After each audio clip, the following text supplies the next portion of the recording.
नेहमीच वेगळेपण असतं या मैदानाचं. तर हेलिकॉप्टर राईड ही संकल्पना म्हणजे ही कन्सेप्टच तुम्हाला कशी सुचली?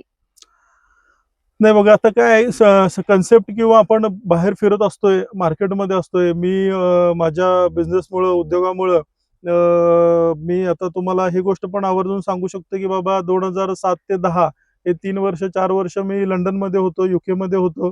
तिथं मास्टर डिग्री मी घेतलेली आहे. माझ्या व्यवसायानिमित्त मी बाहेर रशिया असेल किंवा वेगवेगळे अन्य देश आहेत तिकडे फिरत असतोय. मग बाहेर मार्केटमध्ये आपण ज्यावेळेला फिरत असतोय त्यावेळेला वेगवेगळ्या थॉट्स असतात, वेगवेगळ्या संकल्पना येत असतात. मग बाहेर ज्यावेळेला फिरताना हे जॉय राईड असेल किंवा हेलिकॉप्टर राईड असेल, त्या बऱ्याच ठिकाणी आपल्या देशात सुद्धा बऱ्याच ठिकाणी त्या गोष्टी आहेत.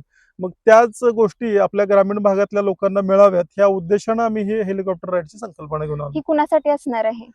ही हेलिकॉप्टर राईड बघा, आता गटपास जे असणार आहेत, मी सांगितलं की पहिलं तर इथं जे येणारा जो मेन फोकस जो आपला आहे, इथं येणारा शेतकरी आहे, इथं येणारा नंदी आहे, इथं पळणारे जे सगळे बैलगाडा आहेत, तर त्याचे जे चालक मालक आहेत, जे गटपास असणार आहेत, गटपास होऊन जे सेमीफायनलमध्ये आपण ज्यावेळेला चिठ्ठ्या टाकणार आहे, त्या चिठ्ठ्या टाकत असताना ज्यांची चिठ्ठी पब्लिकच्या बाजूने येईल ते 6, म्हणजे समजा उद्या 7 गट पळाले किंवा 8 गट पळाले तरी सुद्धा एक 6 बैलगाडा मालकांना आपण, त्यांनी पण समजा एका बैलगाडी मालकाची चालकाची जर चिठ्ठी निघाली तर त्यांनी ठरवायचं की त्यांचा एक व्यक्ती कोण त्या हेलिकॉप्टर राईडला बसणार आहे. असं 6 लोकांना आपण ही हेलिकॉप्टर राईड फ्री मोफत करून दिलेली आहे. त्याचबरोबर इथं येणाऱ्या ज्या माता भगिनी आहेत, आता 2-3 वर्ष तुम्ही बघितलं की ह्या मैदानाला, म्हणजे ह्या मैदानापासूनच ज्या प्रामुख्यानं जास्त मोठ्या प्रमाणात महिलांची इथं उपस्थिती मिळायला सुरू झाली आणि इथं येणाऱ्या ज्या माता भगिनी आहेत त्यांना देखील कुठंतरी ह्या हेलिकॉप्टरचा आनंद घेता यावा, त्यासाठी त्यांना देखील एक 6 महिलांना आपण लकी ड्रॉचे कुपन करून त्या 6 महिलांना सुद्धा इथं हेलिकॉप्टर राईडची आपण सुविधा उपलब्ध करून देणार.